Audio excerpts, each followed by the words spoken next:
امید ہے کہ انشاءاللہ خدا تعالیٰ نے جو ہمیں عزت بخشی ہے، ایک سپر پاور کو آپ ٹیبل پہ لاتے ہیں، اپنے ملک میں لاتے ہیں، اس سے بڑی کیا عزت ہو سکتی ہے؟ انشاءاللہ خدا تعالیٰ آگے بھی کامیاب کرے گا۔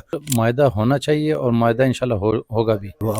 معاہدہ مکمل طور پر انشاءاللہ ہونے کے بالکل قریب ہے۔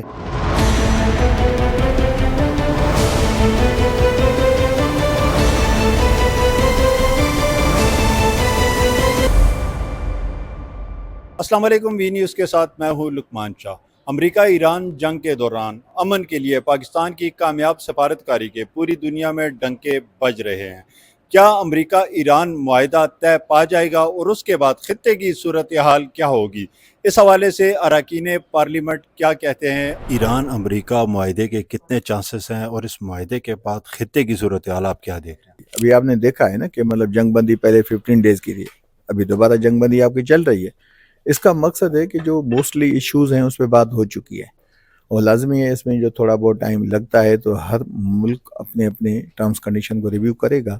امید ہے کہ انشاءاللہ خدا تعالیٰ نے جو ہمیں عزت بخشی ہے اور ایک کہ دونوں میں ثالث کا کردار ملا ہے ہمیں، اور ہم نے دونوں کو ایک سپر پاور کو آپ ٹیبل پہ لاتے ہیں، اپنے ملک میں لاتے ہیں، اس سے بڑی کیا عزت ہو سکتی ہے؟ انشاءاللہ خدا تعالیٰ آگے بھی کامیاب کرے گا تاکہ یہ جو معاہدہ ہے یہ مستقل لیول پہ ہو جائے اور دنیا میں یہ جو تھرڈ ورلڈ وار کے جو آثار ہیں یہ ختم ہو جائیں۔ یہ معاہدہ ان کے آپس میں بات چیت ہو چکی ہے اور تقریباً اس کے اوپر دونوں راضی بھی ہے، اور پاکستان بھی کوشش کر رہا ہے۔ اس میں ابھی کوئی بات اس طرح نہیں رہی ہے کہ جس سے مطلب ہے کہ معاہدہ نہ ہو جائے۔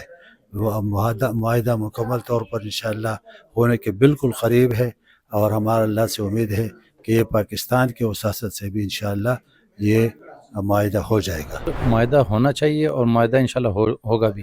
تو اب جب یہ ایران اور امریکہ کے جو معاملات چل رہے ہیں یہ جب بہتری کی طرف جائیں گے تو لا محالہ اس کے اثرات ہمارے ملک پر بہت اچھے پڑیں گے۔ یورپ کی طرف جو جتنے بھی ممالک ہیں یورپ کے، ان کے ساتھ ہمارا بزنس بڑا ایزی ہو جائے گا، اور اس بزنس ہونے سے ہماری اکانومی کو بہت زیادہ فائدہ پہنچے گا۔